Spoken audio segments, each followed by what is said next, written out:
I would say it's kind of like soccer and bowling mixed together, because there's three people trying to defend a goal, and instead of kicking the ball, you roll it as hard as you can in the fashion that you would roll a bowling ball. You're trying to throw your body in front of the ball and throw it back, and it has bells in it, and you got to just get it in the goal.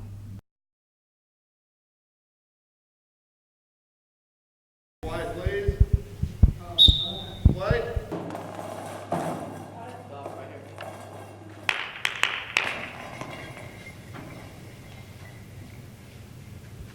People that are blind and visually impaired, there's not a lot of sports that they can play other than track, which is really kind of difficult. But I do play football, but it's much harder to play more to be more kind of engaged in the field of football, because it's harder for me to see the ball and stuff like that.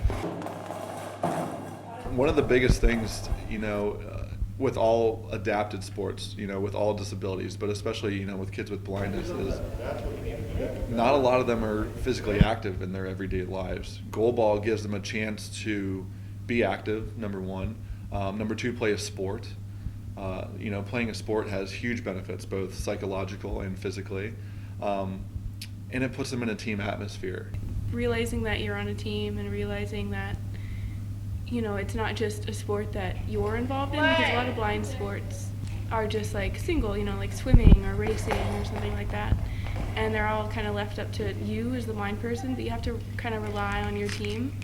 I think for anyone, whether you're like blind or you're sighted, I think it's a sport you should play, because it is a physical sport, but a lot of it is mental. You got to keep your head in the game, and you got to learn how to control your body and be thinking about a million things. How many seconds do I have on the clock? Where do I want to hit? Where's the ball coming from? Where are my teammates? And it's good to practice that mental and physical harmony.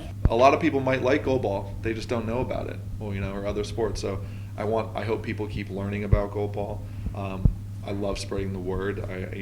All the exposure we can get is great, and I hope disability sport one day is as big in America as every other sport. I want it to just be sports in general. We don't even call them disability sports. Everyone's just playing together.